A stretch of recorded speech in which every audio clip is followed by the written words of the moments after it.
1861 when the Congress adjourned sine die. It was really a coup d'etat. And its purpose and its function was to institutionalize slavery.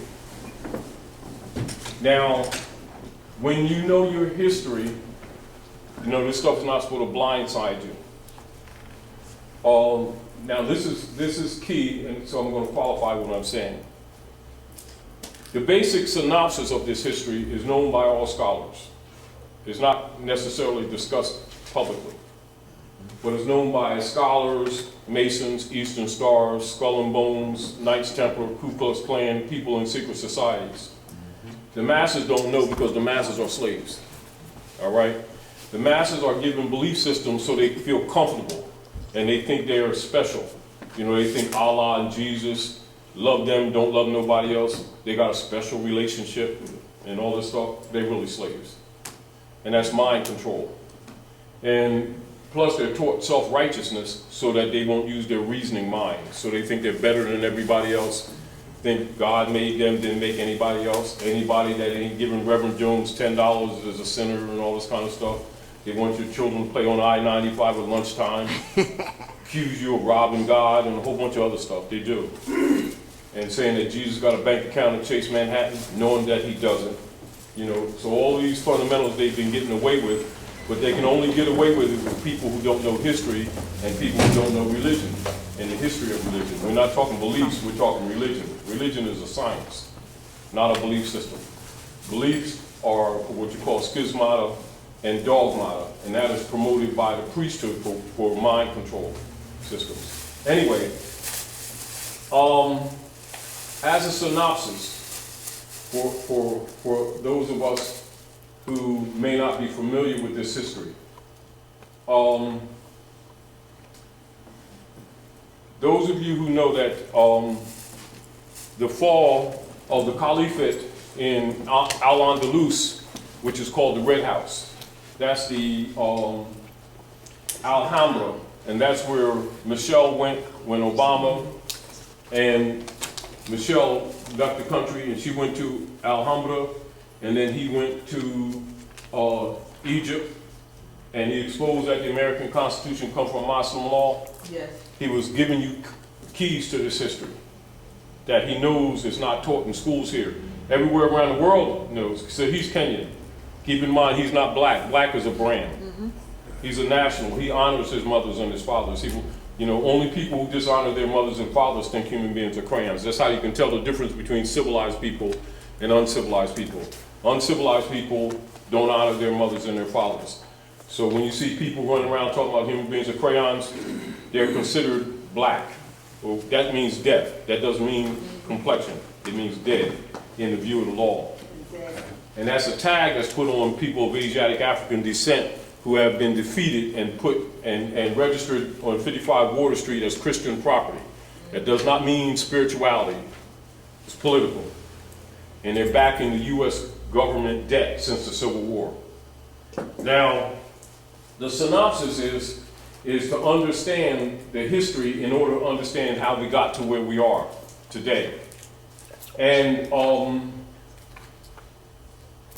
we did this in a synopsis actually, and as we go along, we've been modifying it because we're recognizing that people have not been really studying. We've been telling people different aspects of the history for years, but when you talk to people in general, you'll see they'll have some ideas and they'll beat around the bush and be in the ballpark, but you see they're not really studying.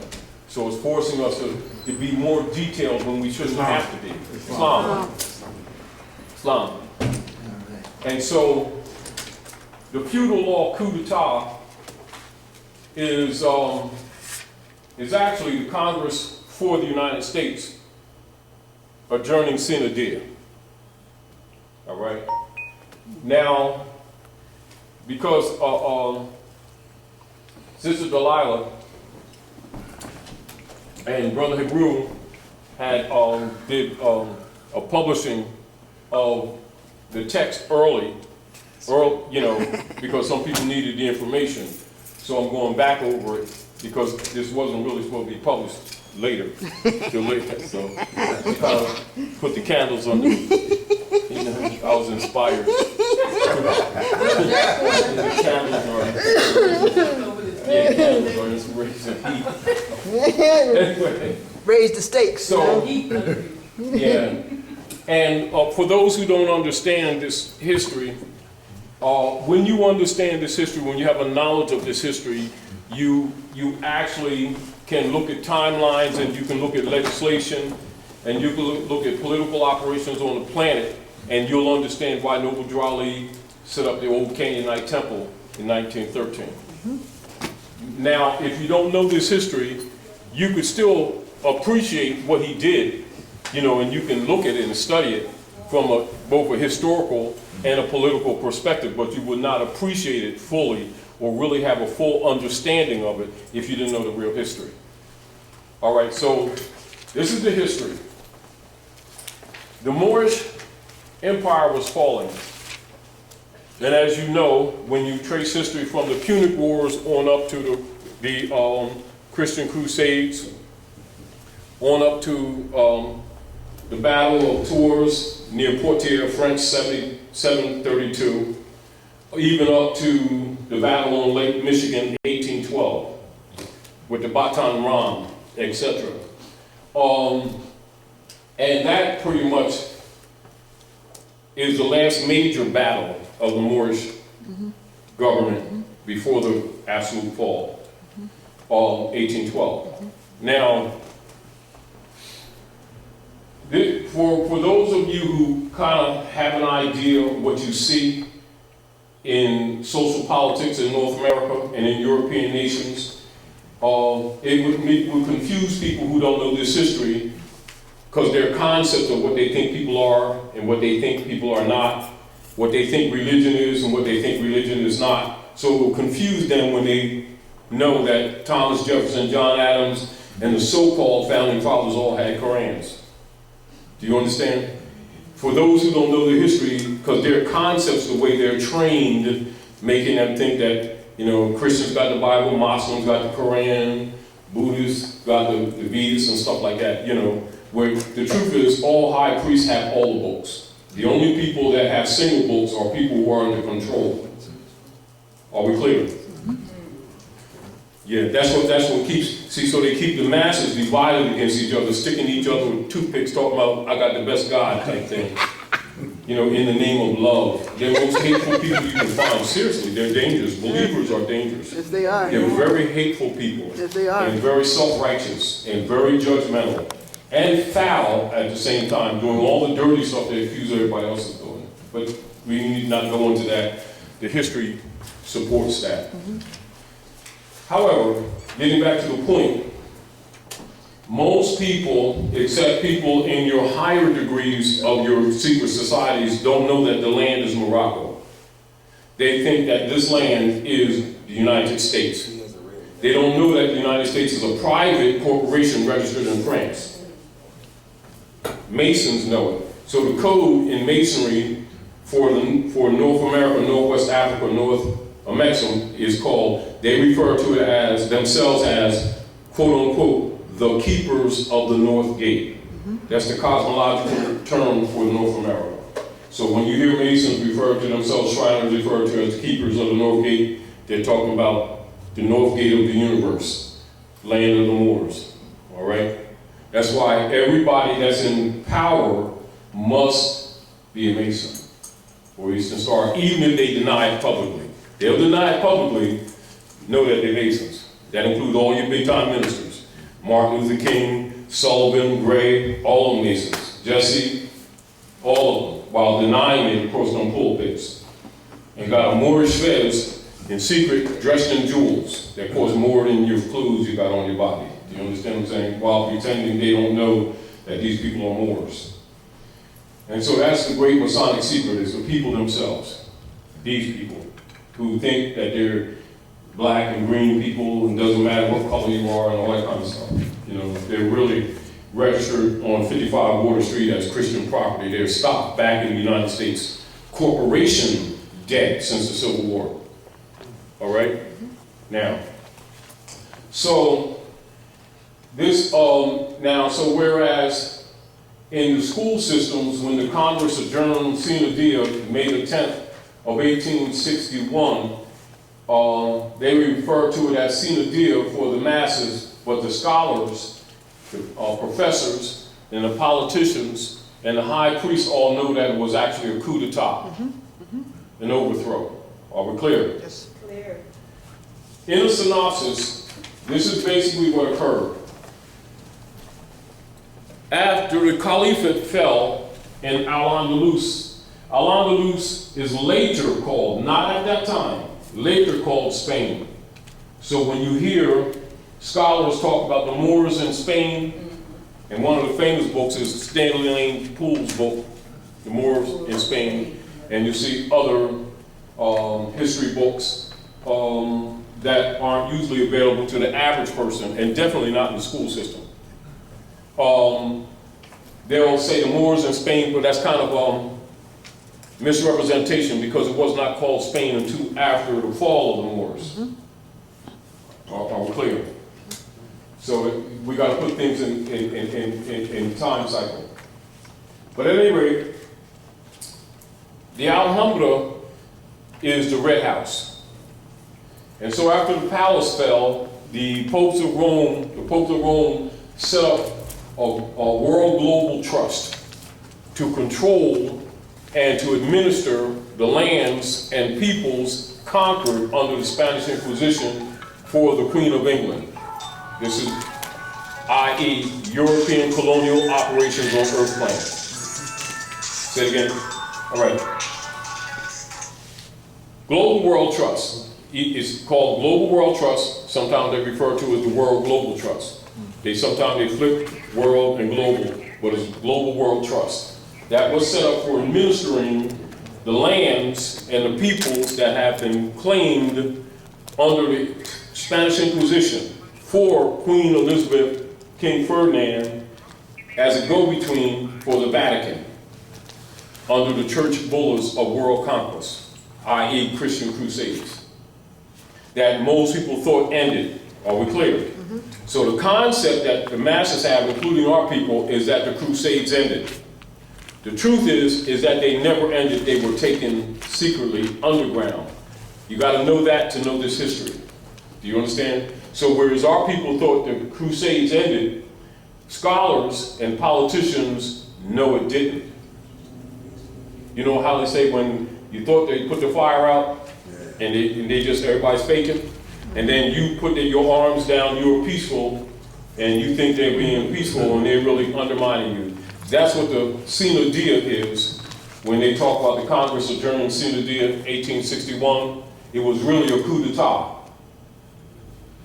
Do you understand? So when you know that, and understand that all scholars know that, so when you know that, you now begin to look at the history properly, and then you have less tendency to be mentally subjected to the Christian black codes, which controls your families. Do you understand? Because you know the deal. Go ahead. Coup d'etat meaning the Moors walked out? No, coup d'etat is where persons in sedition and in misprision overthrow the government and take over.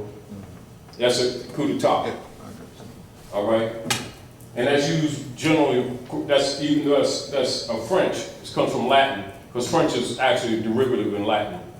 That's the term that is given when a government is overthrown from within.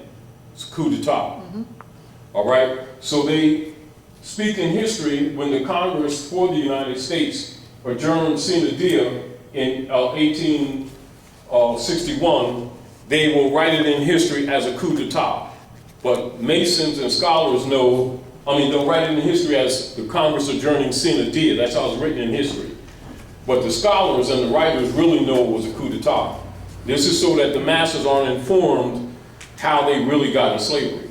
See, because this whole slave game is also misrepresented. The so-called black diaspora, half of that is fictional. You were already here. You understand?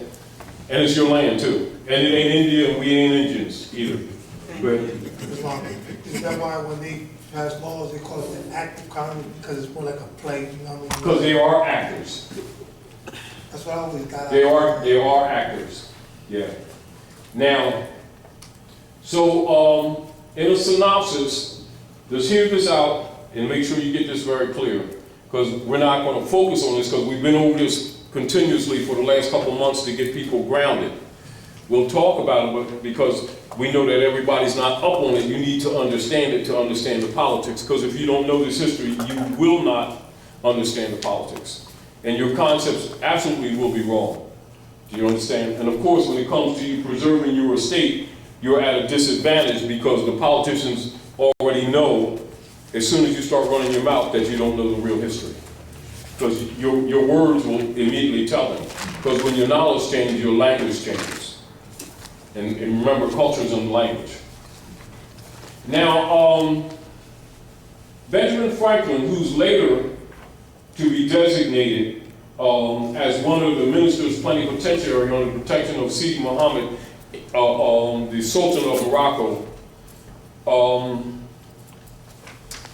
roughly around 30 years before, it was being discussed and negotiated between what would be written in history as the Christian nations.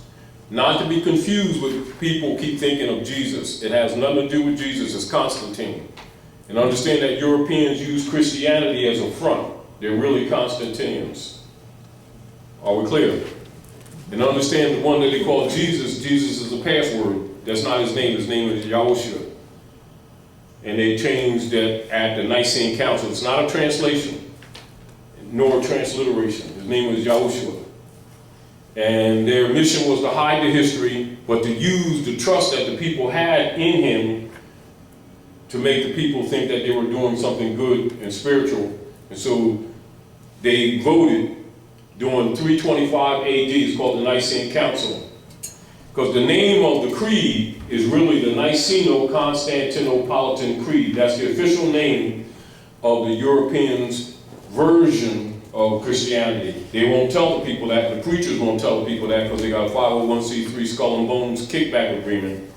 And if people know the real name of what they're getting from the reverend in the church, after a while somebody dawns on, it may dawn on children before it even dawns on adults. The child says, let me see, the Niceno-Constantinopolitan Creed. Does that mean Constantine? So they can't have that. Because these people really been worshiping Constantine in the name of Jesus. This is why we're not successful. And all you see is poverty, death, jail, broken families. And they're all talking about how saved they are. And all you see is destruction in the communities. Of course, it's hypocritical. And of course, they're claiming to love Jesus, but they're really worshiping Constantine and paying for their own slavery. And of course, too arrogant to admit it, but understand this as scholars all know it, and so does the Reverend. This is the reason why they will never admit to the masses that they're Masons. And they're all type thing. They keep the people busy. And is this a dark shadow? Oh, that's the devil. Oh, they don't know the Lord. Oh, that's the devil. Everything peanut butter sandwich don't have jelly. That's the devil too. You know. Meanwhile, in the real world, they institutionalized slavery.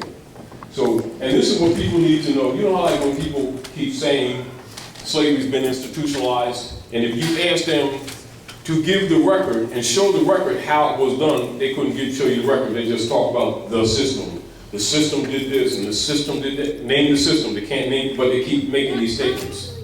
The system is the unum sanctum policy.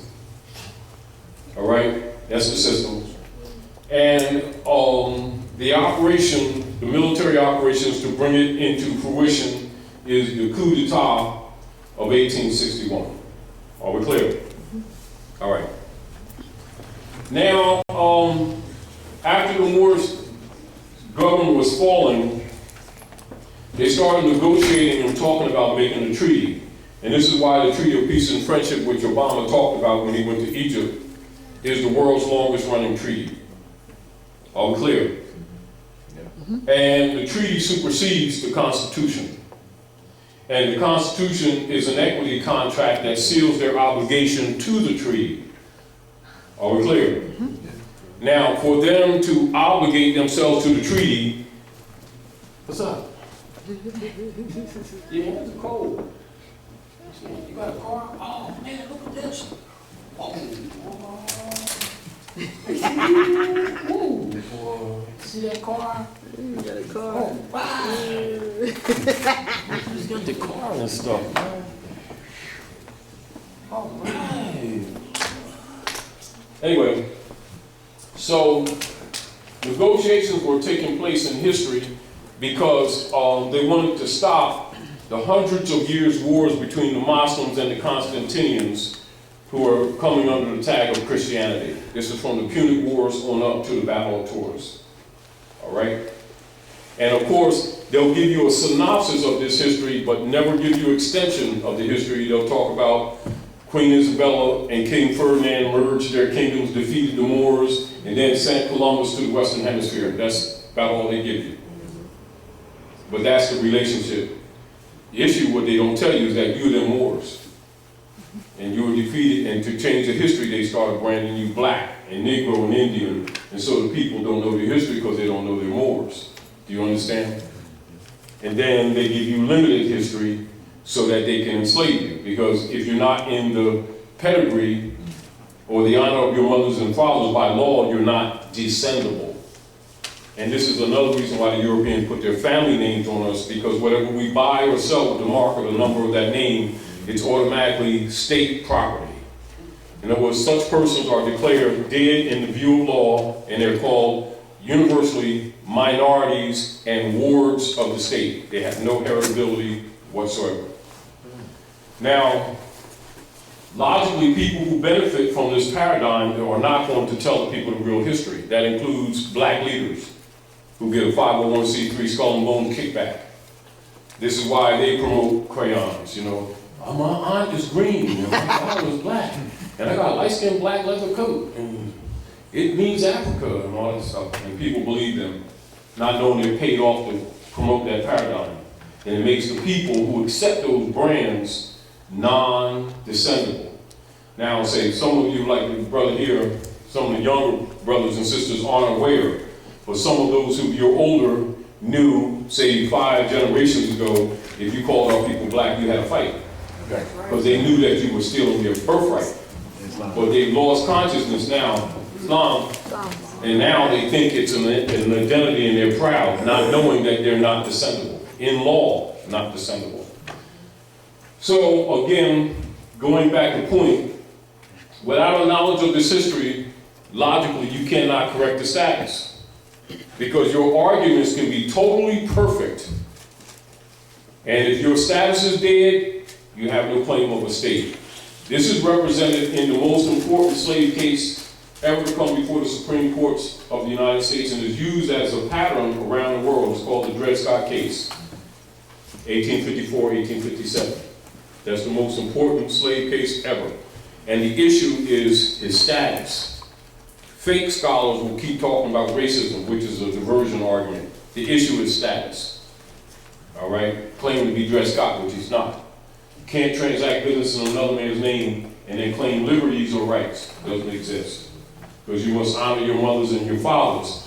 That's what the foundation of the common law is based in. So understanding that, again, let's go with a synopsis of the history. Now, Benjamin Franklin and others who were in the process of being chosen to be ministers plenipotentiary for negotiations of the treaty, that was being planned but not really finalized. I mean, they were still going through back and forth in small skirmishes and stuff, but it was clear that that's the direction they were going into. So he set up a service corporation in France called the United States Service Corporation. That service corporation, that's in 1754, was put in place to deal with the, what is called the enumerated powers or the services to the organic United States. That is the land of the Moors.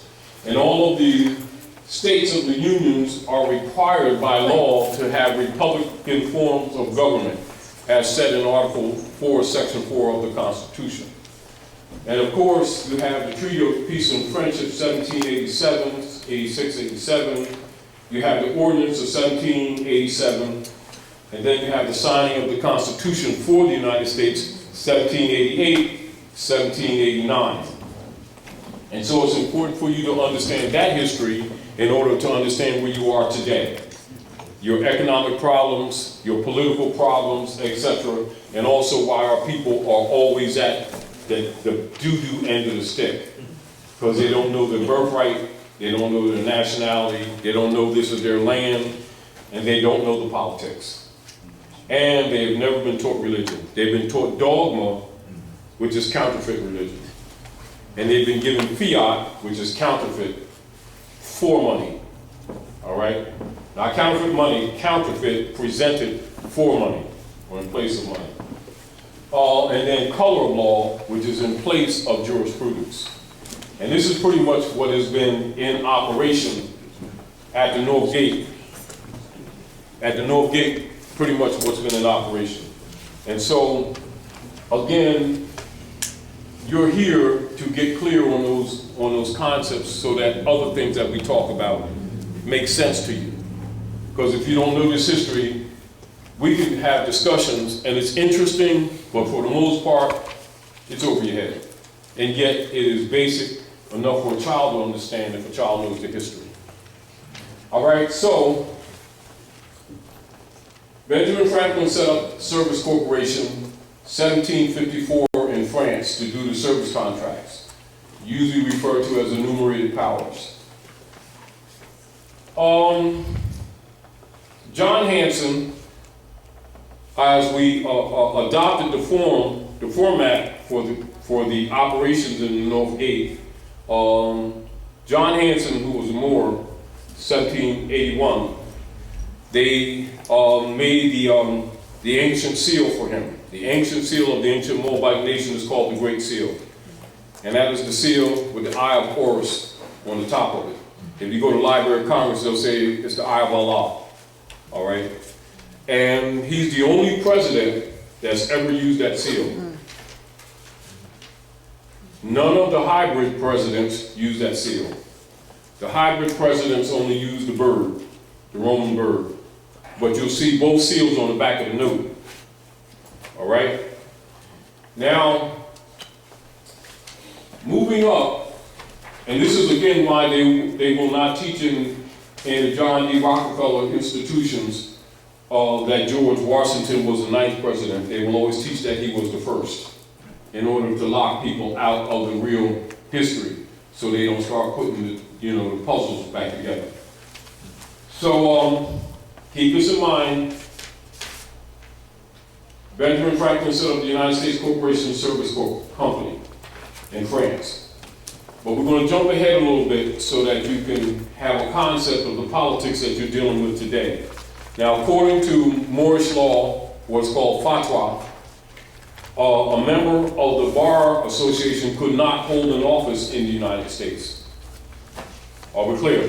That's by law. It's called the Nobility Clause, which is the original article of Amendment 13 with its 20 sections, which they removed from the history books for children in school, but all scholars know it. And all Masons, Eastern Star, Skull and Bones, Kite Blues, and all your secret societies have it, but the masses don't get it. Are we clear? And the Nobility Clause, the members of the bar could not hold an office in the United States because it comes from Muslim law. All right, because they are basically deputy knights for the popes of Rome under the Spanish Inquisition to overthrow all republics. That's their mission. Their mission is not to uphold the law. Their mission is to undermine it. Are we clear? That's why they could not hold an office. Now, understanding that put them in check. Lincoln, when Lincoln ran for the praetorship or the presidency, understand by law, he could not hold the office of the republic. So they ran him for president of the Service Corporation that controls the enumerated powers for the organic republic. Are we clear? All right. Understand that? Now, it didn't take too long for Lincoln to recognize they were also using him to undermine the republic. And so Lincoln went on a mission to save the Union. And this is where the story of the greenbacks come in, but they don't tell you all the story. All right?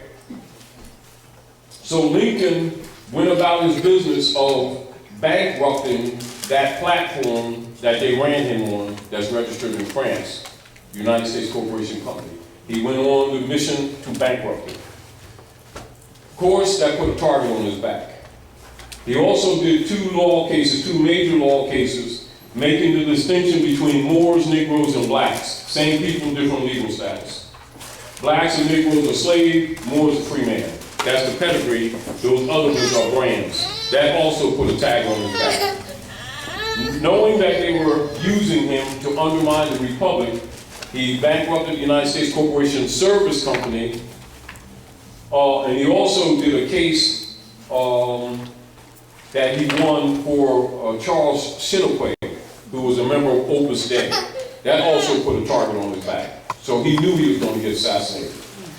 So he did the Emancipation Proclamation with addendums to it, whereas the rightful heirs of the land and the principles of the treaty would be enforced because he knew they were undermining the Republic. So the Emancipation Proclamation, within its structure, was the projected formation of the Bureau of Refugees, Freedmen, and Abandoned Lands, loosely referred to as the Freedmen's Bureau.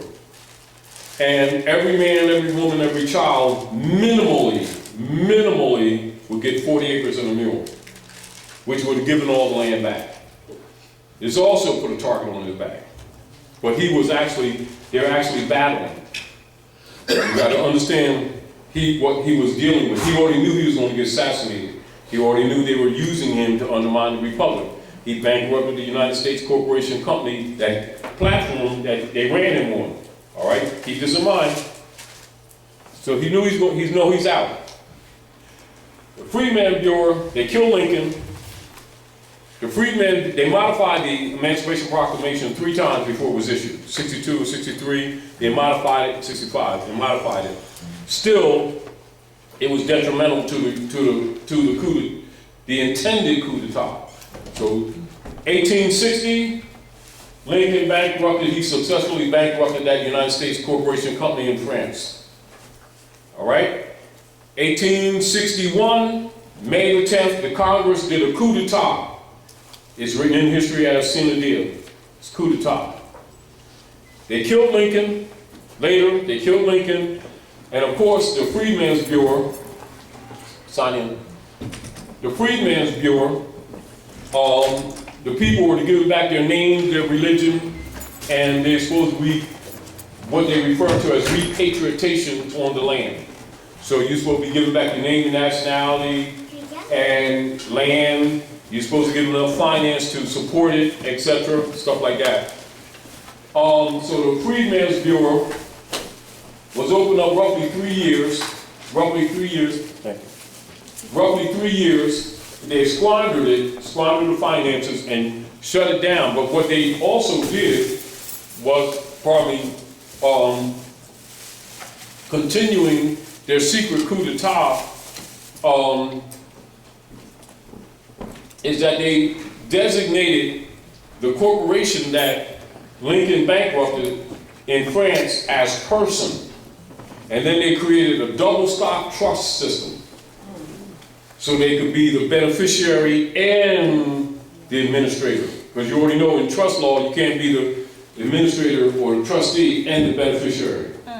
So they created a double stock trust system, and they backed the United States Corporation debt that Lincoln bankrupted in France on the backs of the descendants of the Moors, branded them black and stock, and branded them monkeys. Negro means monkey. And then they paid the black ministers off to tell these people that Negro meant African people. And they agreed to be monkeys and lost their birthright, thinking that they were being citizens. And they were really registered as stock to back the U.S. corporation's debt of bankruptcy that Lincoln bankrupted in France. All right? So now begins what is known as the shadow government. And so since 1861, The private corporation that Lincoln bankrupted, that was registered in France, has been impostered to the public as a country. This is where the fiction of the United States being a country has its origin. Are we clear? It's a private corporation that the masses think is a country. That began in 1861. All right? And so when you see our people keep calling the United States a country, you already know they're under the spell and that they don't know anything about their nationality and their birthright. Are we clear? Yeah, please silence your cell phones if you haven't already, please. All right, now, excuse me. So this begins the shadow government, and keep in mind, and the modification or the cover-up of the republic, which is the true agreement between the Moors and the Constantinians to stop the hundreds of years of wars between the Muslims and the Christians. That's what the United States Republic actually is. This is why those of you who are in the Moorish Science Temple, and you look at the divine constitutional bylaws, and draw says, being Moorish American, you're part and parcel of this said government and must live the life accordingly. Yes. Because parcels actually means the land. Do you understand? Yes. And you're in agreement. That's the republic. So the republic was overthrown, and they created a fake, an imposter political platform. That platform is called the U.S. democracy. That began in 1861. It is an unlawful platform, it's a fraud, and an impostorship. It's really that corporation in France that Lincoln bankrupted. And they converted the debt of that corporation on the Moors, the descendants of the Moors, and branded them as African Americans. And they created a bond system called UST bonds. And that's been backing that debt of that private corporation since 1861 on your backs. That's the source of your slavery. That's the bondage. It wasn't a chain, that's the bondage. And that's the basis of your mistreatment to this very day. And your economic problems to this very day. And all scholars and all black leaders and all big-time ministers know this Masonic secrets, and they get payoffs. That's why they can get $60 million airplanes with no conscience, wearing $3,000 suits talking about it's Jesus' half, and these people believe them, not knowing they're working for the very Romans that lynched the prophets. And this is how the world is run. This is the real politics. Are we clear? And logically, most of our people don't know this information because it's held back from them, except if they're in their higher degrees of Masonry, or Eastern Star, Knights Templar, Illuminati, Knights of Malta, Knights of Columbus, Kyklos, Ku Klux Klan, Union Guard, White Camellia, ETC, Knights of Malta, etc. All those upper degrees know this history, and you're the only ones that's not giving this knowledge because you're the food. Do you understand? And this is why they prepared in fake scholarship that you were brought from someplace else to disconnect you from the land. Are we clear? All right. Collectively, that body of information is called the Great Masonic Secret. And then as soon as you get near that information, they start talking about devils so that you don't look at them, when it's really your history. Are we clear? And this is also why, for those who, again, this is redundant, for those who don't understand it, why anybody in power must be a Mason. They know that, but they don't necessarily know why. Do you understand what I'm saying to you? They see it and don't necessarily know why. And then if they ask, nobody talks. Or they start saying, oh, it's too deep for you. It's God. You don't question the word of God. And people get starry-eyed and everything. They go into a stupor. And then they take their lunch money and give Jesus a set. He never gets it, though. But you know, but. And it's worked. It really has worked for quite some time. It still works, too. Say again. People keep sending them money. Got to speak louder. People keep sending them their notes to charities when they tell you that they only give 1% of whatever it is that they get to a charity. So If that. taking care of the family, right? If If that. If that. But people See, this is what has happened. People, they won't admit it, but people pretty much know they're hypocrites. But when you have a bunch of hypocrites together, they feel good about themselves, so they feel comfortable. Yeah. They know daggone well that them little babies, where they got flies all around, they don't ever get fed. And I mean, we don't even need to go into that. And so the people keep on funding these institutions, knowing that children don't get no finance, no poor people get it in Haiti and whatever else. But since they're believers, that's what they deal with.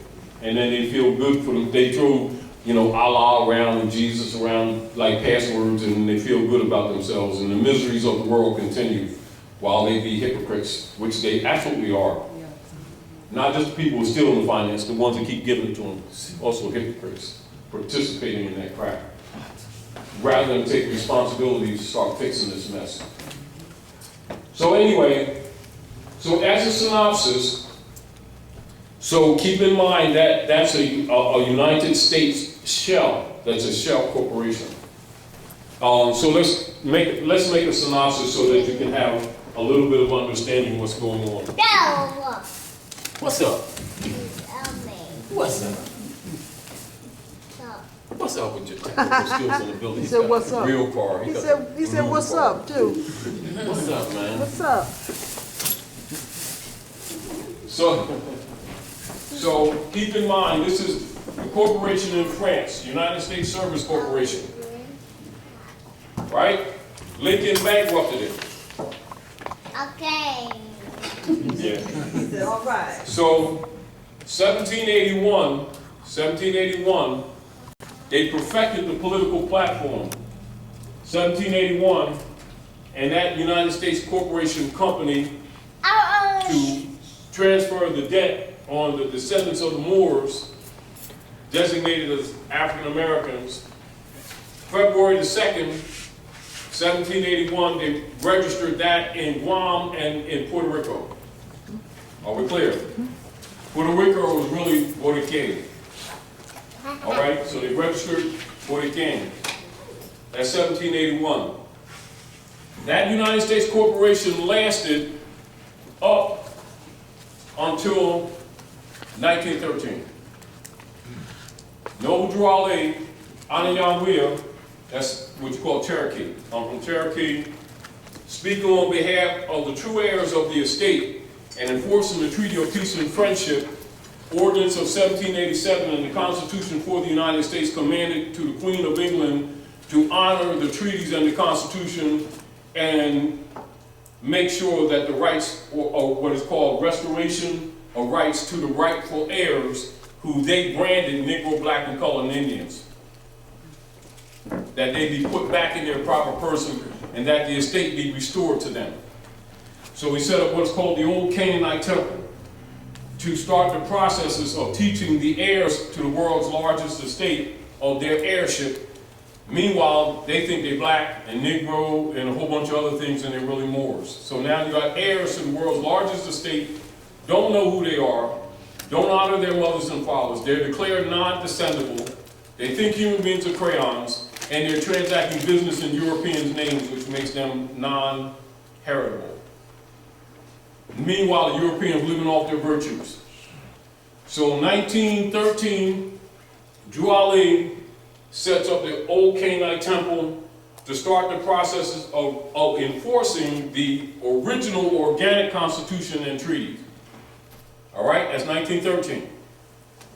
Woodrow Wilson meets with the Jesuits of Jekyll Island, Georgia, and representatives of the Banks of England, and sell the government in order to undermine Noble Drew Ali's action, 1913. All the lands of the Moors in North America was held under what is known as aboriginal titles. So write that down, aboriginal titles / allodial title, allodium. Are we clear? All properties held in allodium. Are we clear? Until 1913. And then they sell the government, and then the board of directors of the United States Corporation Company pretending to be Congress, because remember they're fronting ever since 61. They're really board of directors. They convert all of the allodial titles into mortgages and deeds, 1913. Are we clear? That shell corporation lasts up until roughly around 1928. Meanwhile, Noble Drawley in 1925 set the old Canaanite temple and registered as a civic organization. And with the support of Marcus Mosiah Garvey, was starting to teach government to the people because they were already being taught nationality. They're already being taught nationality, and so now they're being taught government structure for the restoration of the estate. They assassinated Noble Drawley in 1929, and then tried to create another shell, but it collapsed anyway. So that United States corporation collapsed. So a couple of years after they assassinated Noble Drawley, which is called House Joint Resolution 192, 73rd Congress in session, June the 5th of 1933, they create a fake bank holiday, steal the gold, create the Gold Act, and under the secret treaty of Verona that was already established in agreement, they start sending our gold to England. And it's split between the Vatican and the Queen of England 60-40. All right? That's the fake bank holiday, 1933, that they call the Depression. It was fake. Then they set up another United States Corporation Company for this other shell. Notice that these shells, all of the United States, they're all shells. That United States Corporation Company was set up by Franklin Delano Roosevelt. And because Noble Drawley having taught these people their estate and people are starting to declare their nationality, they're still confused, they're still learning, but enough to get the world's attention. So now it's starting to affect the T-bonds because the T-bonds are no good because they're backed up on our estate. Not money, on our estate. Do you understand? Since the Civil War. All right. So now nations are starting to get trepidation because these bonds that they've been buying is no good. So the United States goes into depression because nobody's buying the bonds. Are we clear? Mm-hmm. This United States Corporation Company lasts up until actually 2012. Are we clear? Mm-hmm. Mm-hmm. 2015 it goes defunct. And the Pope of Rome dissolves it. He's the owner of the corporation. Are we clear? Mm-hmm. Under the Roman Curia. Keep in mind, all this time, the heirs of this estate still don't know their heirs. Right. They think the United States is a country. The rest of the world knows it's a private corporation. So to keep this fake government going on, they create an army. The Jesuits' army is really, the U.S. military complex is really the Jesuits' army. And they go to and fro the earth, devouring nations. Mm-hmm. That's what it's for. Mm-hmm. To enforce the secret treaty of Verona. Now, when a few years ago, in 2008, when you see them claim that there's no debt limit, it's because it didn't matter anymore. Because it's bankrupt again. They tried to set up another United States Corporation Company again. And the Manchurians, who you know as Chinese, and the Russians say, no more shells. That's what's going on today. Are we clear? Are we clear? Clear. Yes. Clear. Crystal. And that's what, when you hear in the news, without them telling you this real history, when you hear about the BRICS nations around the world, then amongst the true Americans, you hear the Mint nations. Now the BRICS nations and the Mint nations have merged. That's the uniting of Asia to counter European colonial operations on Earth planet. And they're dumping the T-bonds as quickly as they can without crashing their economies. Although everybody's going to be injured by it, they're letting the harlot burn. Are we clear? Wow. Now, to cover this up, because the nations are dumping them T-bonds, they hide it by I know you've heard this quantitative easing. That means all bonds that they have out there, they've been printing day and night on top of them. So anybody got any value, any investment in anything that they have, for every bond they got is roughly a little bit over 300 more that's been printed already that they admit to. So they're really beyond worthless. And then they did a House Joint Resolution 2847 under the guise of employment, right? And under that guise of employment, they're really stealing your bank accounts and your savings accounts. So anybody that has a bank account is not your bank account, it belongs to the bank. And it's considered an unsecured loan. And if you don't believe it, go try to take out over $500 at one time. And they'll treat you like a criminal. I got my bank account. Oh, I don't think so. I'm gonna stick my card in it. No, you don't think that either.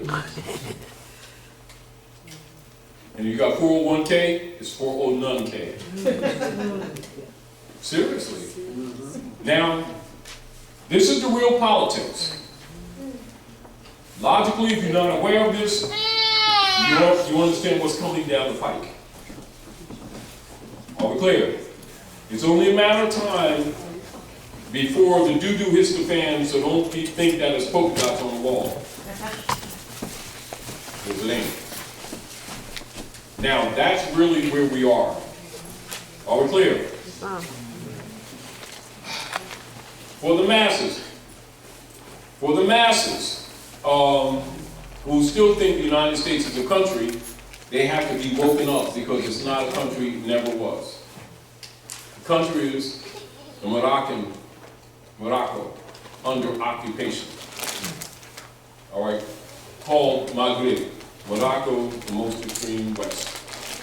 People who don't know think it's Wednesday Salat. Do you understand? All right. And so you got all these shells, United States, and the Russians and the Chinese, they're trying to set up another one in 208, and the Russians and the Chinese says, no more shells.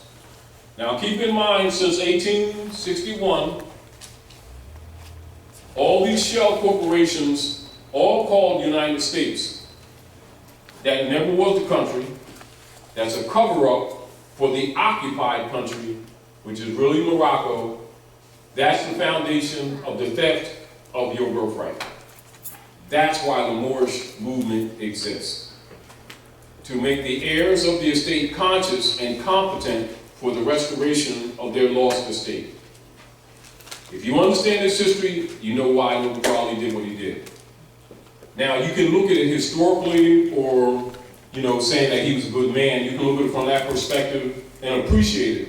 But if you don't know this history, you don't know what your connection is to the estate or this land. And it's important to understand that in order to understand why you nationalize. Other than that, it's just an interesting thing. It's interesting, because we don't usually deal with things that are scholarly. And so when people get this information, they say, oh, I'm nationalized. And it's interesting. But if you don't know this history, you don't know why you did it. And also, if you don't know this history, you lack information necessary to teach others who don't know, to inspire them to take responsibility, to honor their mothers and fathers and be heritable in law. Because that's where your economic problems begin, 1861. So people now think they are poor because they don't have a job. Job, job. Spelled the same. Long O, short O, that's what the book of Job is really all about. Curse your God and he took all your estate. That's also demonstrated in the Wizard of Oz, the movie. Go ahead, bro. Earlier you mentioned about China and Russia, but you didn't distinguish. You said China and Russia, whom they were stopping from setting up the... No, listen. You got to understand. That's why I gave you the history. Right. To cover up the bankrupted United States Corporation Service Company in France that Lincoln bankrupted. that debt is put on the Moors estate, you're under occupation. That corporation company has been used as a shadow government and has been taught to the masses that it is the country. This is where people who have been educated under the John D. Rockefeller order think that the United States is a country. They think it's the land because they've been trained like rats. Do you understand? They think they've been educated. They've been dumbed down. They don't know this is their estate. They think they were brought from someplace else on sardine ships. That's their training. Are we clear? It never dawns on them that they're never deported. They just build jails or kill them on the street. And they ain't figured it out yet. Yes. So it's like that. Because they're convinced that they came from some, in other words, they're suffering what is called cognitive dissonance and disassociation. They're disassociated from their own estate. They're disassociated from the names of their forefathers. They're disassociated from the religions of their forefathers. They think they're Constantinians under the title Christian. They're funding their own enslavement. They think the Reverend loves Jesus. He got a 501c3 skull and bones agreement with the Vatican and living quite comfortable at their expense. They really don't know the history and they don't know themselves. And when you bring them this history, they think you're trying to convert them away from Jesusness. They don't even know that J is not even used in language until the 1700s, solidly. Introduced in the 1500s, not used solidly. Jesus is a password. Now, all scholars know that. Do you understand? But people who don't have scholarship don't know that. They don't know that the one they call Jesus, his name is Yahushua. Do you understand? But anyway, that's the factual scenario of the politics on planet Earth. Not just here, on planet Earth. Are we clear? And all nations on the earth are subject to that except a couple. And they almost covered it all, except that the Manchurians said no more. This is the politics that you're seeing take place now in the world. Meanwhile, the heirs to the estate, most of them, not all of them, still think that human beings are crayons. So now you have the world's heirs to the world's largest estate, adults, not children, that think human beings are crayons, makes them not descendable. They honor not their mothers and fathers. They only honor the European. They call him Great White Father, which means sovereign. They think it means complexion. Then he exercises the sovereignty under his corporate entity, pretending to be the government, and they keep calling him the government, and they keep calling him American. He's European, but the heirs keep calling him American, giving up their birthright. And so this is where we are right now. Meanwhile, the world's economy is collapsing, and they're still playing crayons. This is where we are politically. Are we clear? It has to be corrected. Meanwhile, the Europeans are trying to kill them off before they wake up, because he's got to go back to England, Ireland, France, because that's their own. Do you understand? And they've gotten comfortable in the North Gate. Are we clear? Here we are today. This is what your nationality and nationalization as a political operation has its nature, root, and purpose and function. Are we clear? All right, that's your history. All right? That history in a synopsis, and there's more to it, but in a synopsis, that general history, the knowledge and philosophies that surround it, the history is codified, told in signs, symbols, and allegorical stories, and is designated universally as the study of mother and son, symbolized as Isis and Horus on her knee, and the Constantinians duplicated it with an image of what they call Earth and Sun, Mary and Jesus. The study is called Ma and Son Study, or Masonry. Masonry is Islam. Do you understand? That's why all of their signs and symbols are Eastern. That's why the founding fathers have Moorish feathers and don't talk. Are we clear? That's why Jefferson and all of them had Korans. They're not scooped up, they're running your imperial divan. Are we clear? So, before you can fix your economic, social, and political problems, you must know your birthright. So if you don't know your birthright, logically, you're not going to act on something that, because basically it's alien to you until you know it. You think it's somebody else. It ain't got nothing to do with you. You know, oh, that's interesting stuff. Oh, I know some Moors over there down on the corner. That's third person, you declared incompetent. Do you understand? That's your bloodline. That's your inheritance. Has nothing to do with what you believe or what you don't believe. And so understanding how our people have been tampered with for so many generations, it's hard to get them over that hump. Because they think anything that's knowledge that's not what they got, they think it's a belief. They don't know the difference between facts and belief. They're all on the same table. I believe, and I got a right to my beliefs, therefore I'm right. And then their cousins got a belief too. They go to the same club and they got different beliefs. And the ones across the street, they don't really know God because we got the real sandwiches. You know, that kind of stuff. And they're sticking each other with toothpicks. My God's better than yours. And, you know, they do. But that's love. Hold your breath.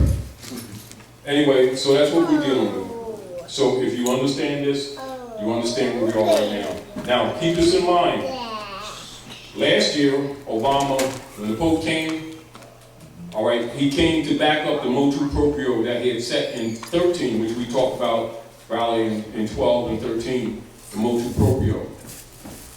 And of course, they have rebellion within the ranks. And so he backed it up July the 10th with civil orders, and then backed it up July the 14th, which is the letter from Pope Francis to President Obama, to the Congress, to the Supreme Court, to the Bar Association, to the federal marshals, etc., to all persons in government, etc., the pretending to be governor, the acting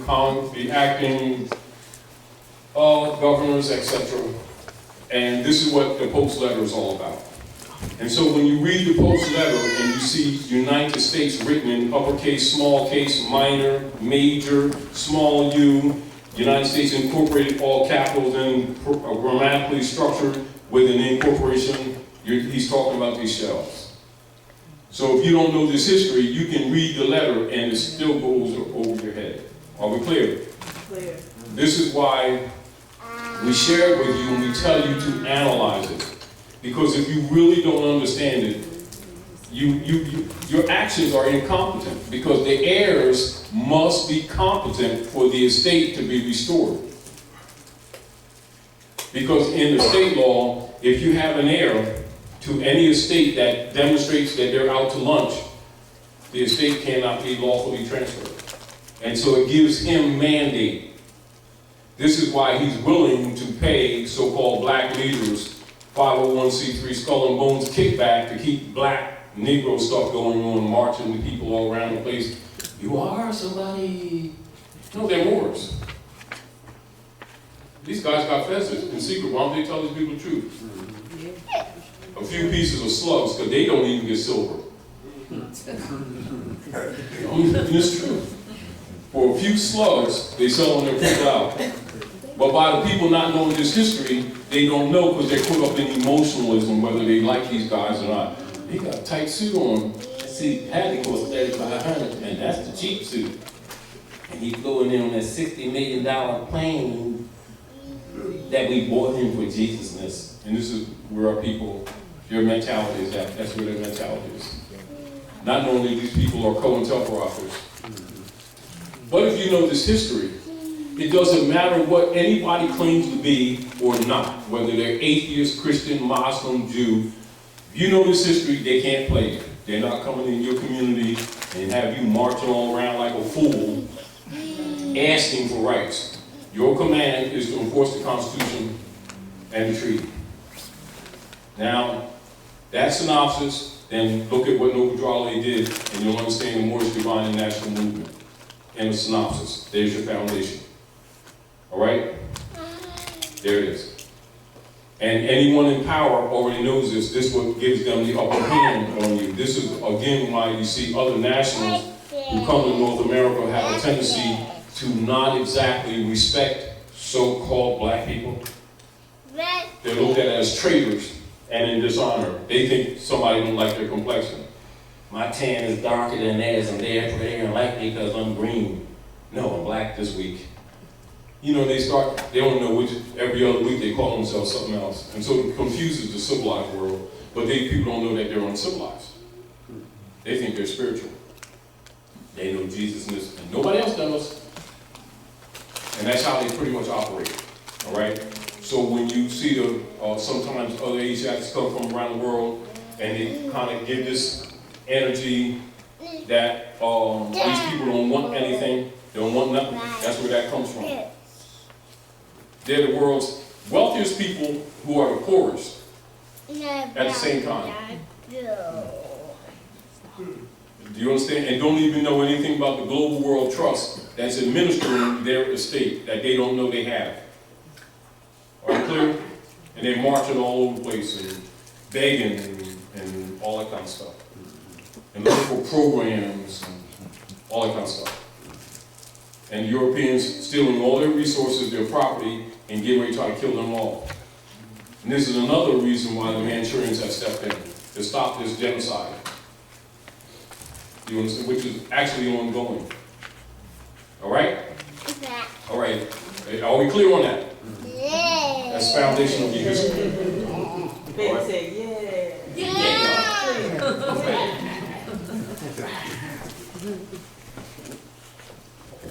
So anyway, so this is a synopsis. And so when you see the allodial law and the feudal law, so when they're talking U.S. democracy, they're talking feudal law. When they're talking the republic, they're talking allodial law. Are we clear? So allodial is de jure, feudal is de facto. Allodial is the republic, feudal is the U.S. democracy. The U.S. democracy has been in operation since '61, and that's been administrating over your estate. So when you give homage to it, you're giving up your birthright. So you're giving this consciousness so that you can correct your language. Are we clear? Because every time you call him white man, you just called him sovereign. So don't get angry when he acts like a sovereign. Call him who he is. He's European. Are we clear? All right. The legitimate government is the republic, not the U.S. democracy. This is why you see them keep promoting, we want our democracy, and then the people with their dumb selves saying, yes, they're threatening our democracy. Let's work to preserve our democracy, to preserve your slavery. So, when you understand that, you understand, again, and this is a synopsis, the Clearfield Doctrine, and why the Clearfield Company in Philadelphia won that suit against the United States Corporation. Although they don't go into this history, you'll understand it once you understand this history.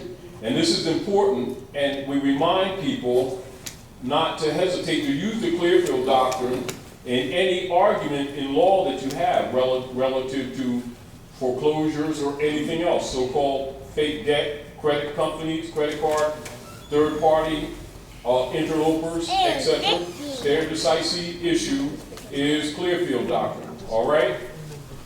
I'm trying to find that. And also the reversion of article, and this is for those who have a reversioner, and of course you already know this, I'm not lost at sea. I affirm my right of reversion of the state, and I make no claim with respect to the title, name, man of straw, nom de guerre being a title. And I surrender and assign any and all reversionary interests to the United States and subsidiaries for full acquittance, discharge, settlement, and closure of my reliance, Title 12, United States Code 95A, Part 2, and I assume no liabilities or debts whatsoever, and I do not consent to stand as surety for any point, moment in time. If you understand this, it's because you understand that history I just gave. So if they ever make claim on you or your property or anything, the synopsis of this statement covers your position.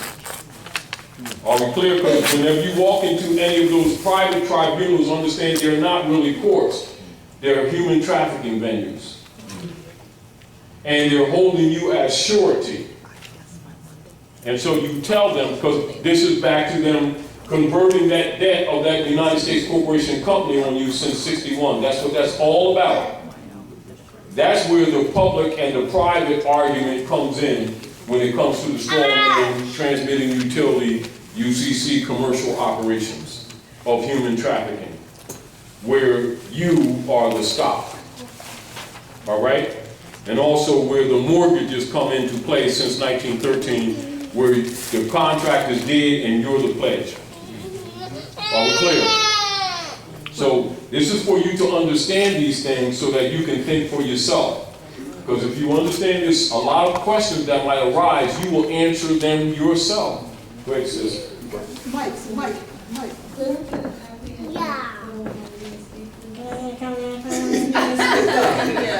Yeah.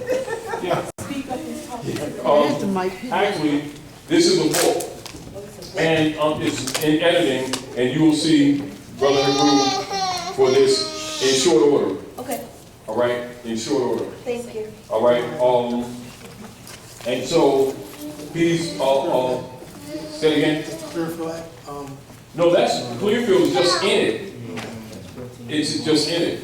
It's just a part of the book. This is lesson book 14A1.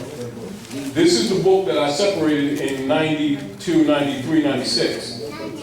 Because of the operations, knowing that we're infiltrated, and knowing that you have people in both government and institutions that would counter.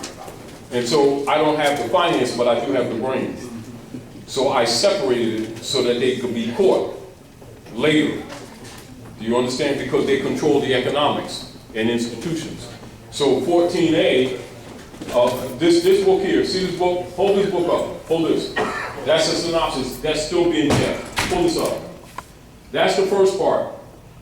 CMA Certificate AA 222141, Moorish Civic Relations.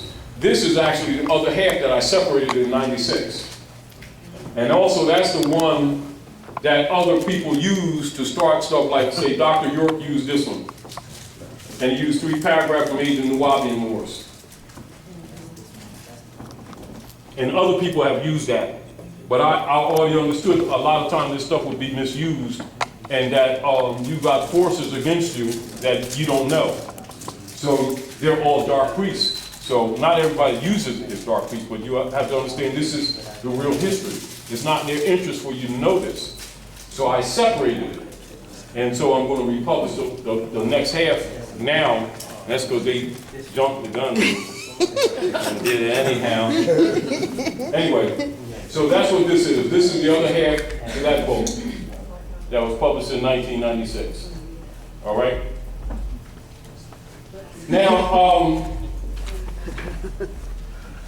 Now someone take liberty and read their paragraphs. Go ahead, bro. Go ahead. Anyone?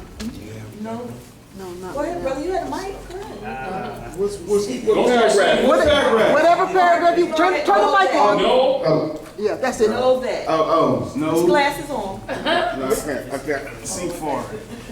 Know that all the Glasses are on your forehead. You're looking for them. They for reading. Know that all the United States, U.S. politicians, industrialists, high priests, professionals, and historians, etc., are factually and secretly aware that the former Congress for the United States of America adjourned sine die on day 10th, May 10th, right? That's right. On May. Now On May this is 10th. where the editing comes in. Yeah. Go ahead. Go ahead, read. And drive by the motivations to Go ahead. initial predetermined plan in which they could administrate misprision, color authority, Which prison? peonage, arbitrary, and slavery. The above affirmative statement of reversion of the state may be made on the half, shall be made on the half in relationship to the rights, asserting concepts or related, relative, yes, a state associated context and declared by conscious and contemporary assertion, competent assertion. Asserter. Assertive. Thank you. Next. Now, asserter, in another instance, in a claim, you might be called, what you would be called as an asserter, if you're doing a case. Affiant. Affiant, Yeah, what affiant. else?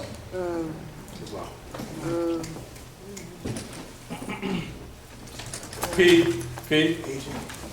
Islam. Principal. What's the opposite of a defendant?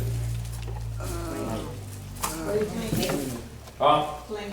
Yes, Plaintiff. Plaintiff. All right? So that's associated, except that your asserter is you're just making a claim. In other words, you ain't going through all the BS, you're rightful heir, making a claim. All right? Now, but I'm going to go down and keep in mind what we just went over, right? And then let's look at Clearfield Doctrine. And understand that the Clearfield case is a case in Pennsylvania, and this is where someone stole a check from someone that worked at the Mint in Philadelphia and cashed the check. It was about $20.24. And the United States went after the Clearfield Trust Company for cashing that check. And the Clearfield Trust Company sent representatives to represent their corporate entity, and they won the case. Why did they win the case? Of this history that I just told you. That is not spoken of openly in the case, but that's the basis. So the Clearfield Company is essentially saying to the United States Corporation Company, y'all fool them dummies who think human beings are black. That's them black codes for them niggers. We ain't taking the hit. We gonna fight you on principle for that $20.24 check. $24.20. 20 cents? $24.20? Thank you for the correction. See, that's how people do. You can tell he's the one that edited the book.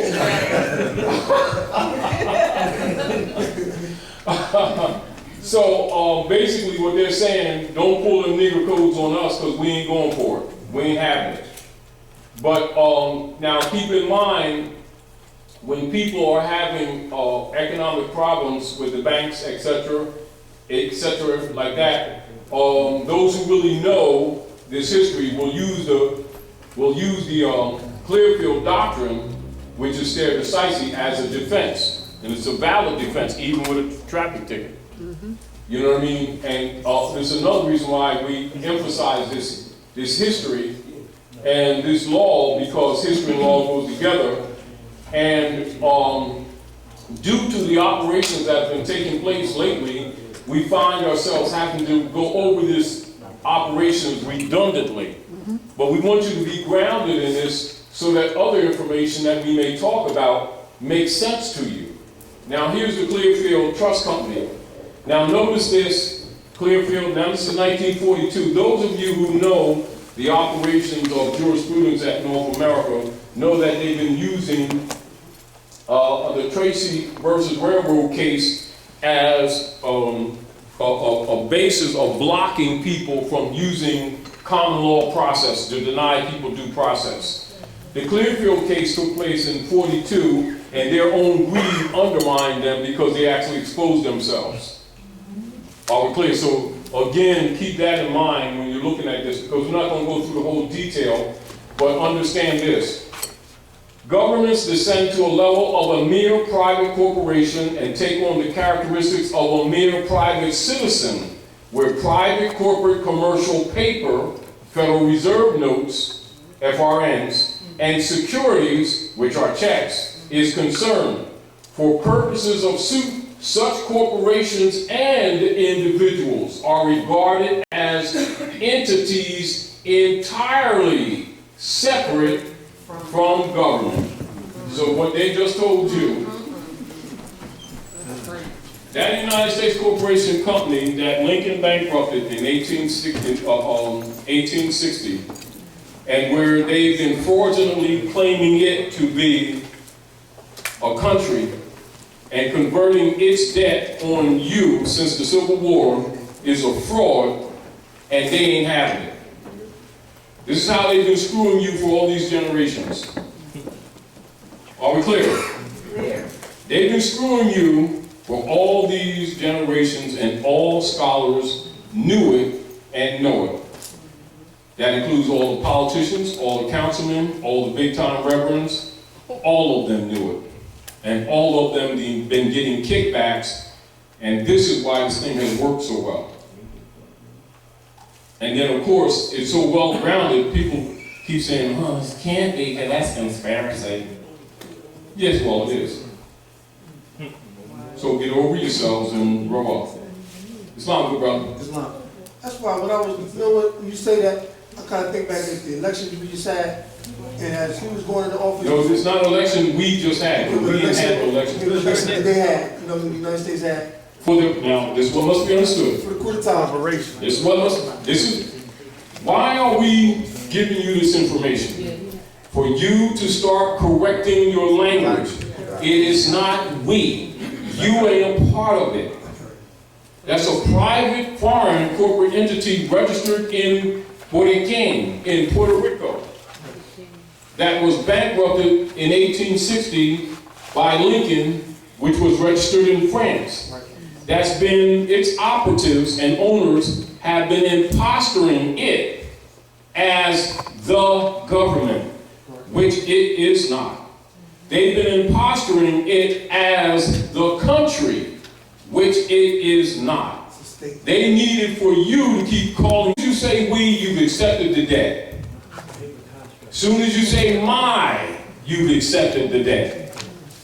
Relationship. I just want to use this moment to show you.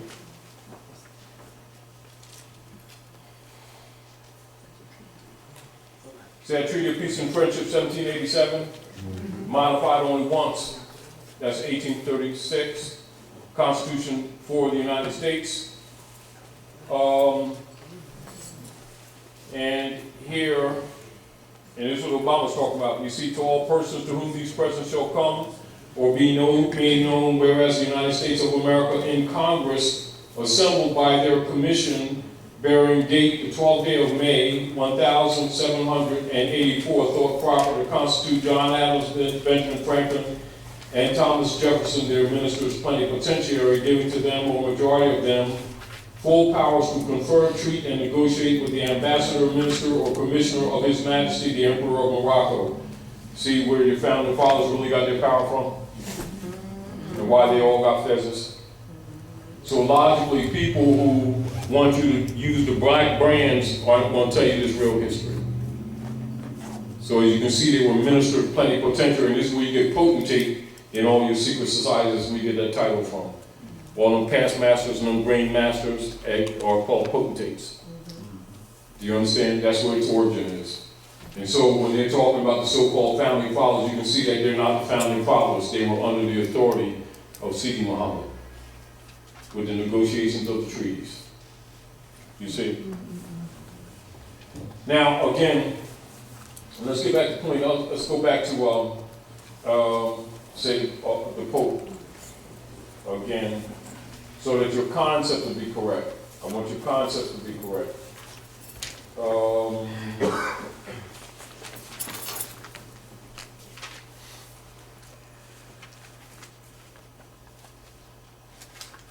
Let me see.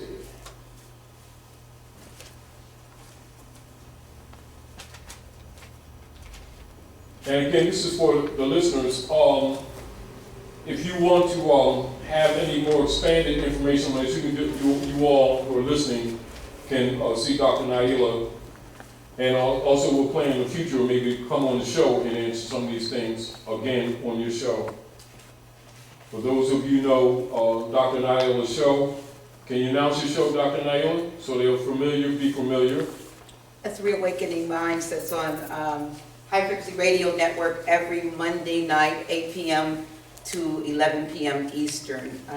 You can go to www.highfrequencyradionetwork.com and hear it, or you can call in and listen to it at area code 424-222-5250. That's 424-222-5250, and that's Mondays, 8 p.m. to 11 p.m. Eastern. As a matter of fact, let's do this too, because you have your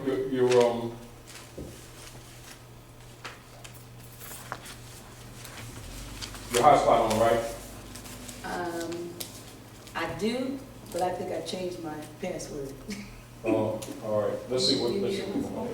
It's on, but I think the password's changed. You need a hospital? I'm like, I got Xfinity. You got Xfinity? So your sister got Xfinity back here. You hear Taj? Six, come see. She got Xfinity. All right. Hotspot. You need a hotspot? Yeah. See if you can log on, because I think I changed the password. Say again? If you can see if you can log on, if it's not changed, then you'll automatically come on. Otherwise, I think I changed the password. Let me see what's up. Somebody was stealing my. It's crazy already connected. It's picking it up, but apparently you That's not need mine. password. That's not I have one. That's not hers. That's not mine. What's not yours? Sister Renee got one. I got one to that that Xfinity Wi-Fi that you can connect to. Go with your technical skills. Technically speaking.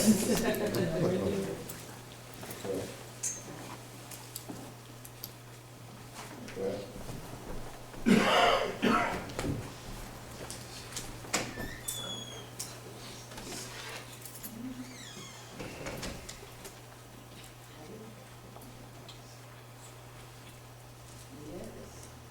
You're thinking hard. I smell smoke. Whoa. No, he just wants the hotspot so he can get online. You're already online. Why That's do you what I need was a about to hotspot? ask that.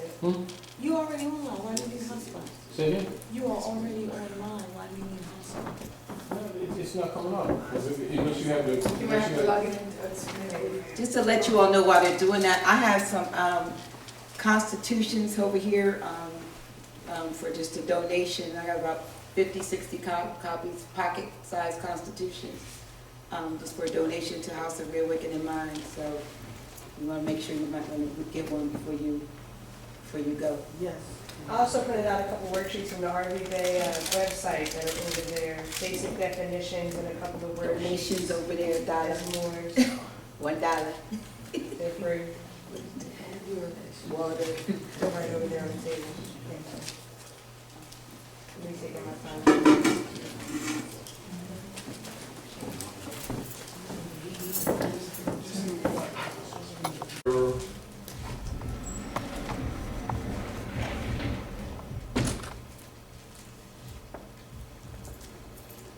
Zero committee report.